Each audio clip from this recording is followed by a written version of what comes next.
Eh, sudah pernah kami sampaikan juga beberapa di hari yang lalu ya di media juga bahwasannya ini adalah konsekuensi hukum bagi advokat ya dalam membela klien dalam konteks mendampingi dan beracara di pengadilan dalam konteks perkara pidana dan perdata.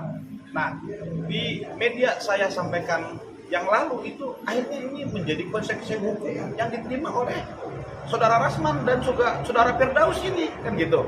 Saya pernah menyampaikan beberapa media yang lalu bahwasannya ini hati-hati gitu loh. Kalau tidak bisa menahan diri ya dengan mempublish diri dengan di luar konteks materi pokok perkara hukum, ini menjadi pelanggaran kode etik juga. Yang akhirnya ini mungkin konsekuensi hukum apa yang saya sampaikan ini salah satunya menjadi fakta-fakta yang saat ini kita bisa dapat informasinya seperti itu. Yang akhirnya apa?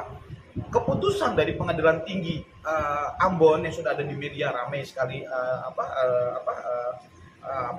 disampaikan begitu ya, dan juga Pengadilan Tinggi Banten kalau tidak salah yang kami dapat informasi dari teman-teman media itu dibekukan berita acara sumpah untuk dan atas nama saudara Rasman dan saudara Firdaus. Ini konsekuensi hukum gitu loh yang harus diterima oleh rekan sejawat kita di sana, karena proses ini betul-betul bagi saya secara pribadi ini sudah melanggar prinsip kode etik gitu loh, sebagai advokat. Konsideran pertimbangannya sampai ke putusan amarnya bahwasannya dibekukan tanpa ada batasan waktu. Bisa diperhatiin nggak kalau dibaca kan dari kalian juga nih dikirim ke saya gitu kan, intinya ada kalimat amar putusannya itu tidak ada batas waktu. Tentunya apa yang harus dilakukan oleh si advokat ini dan atau atas nama tersebut, dia harus melakukan upaya hukum lain. Bagaimana bisa mengembalikan pembukuan tadi, ya? Dan itu kembali kemana? Ke advokat tadi melakukan upaya hukum kepada pengadilan tinggi. Apa? Kalau ini produk pengadilan, dia bisa petunkan, ya?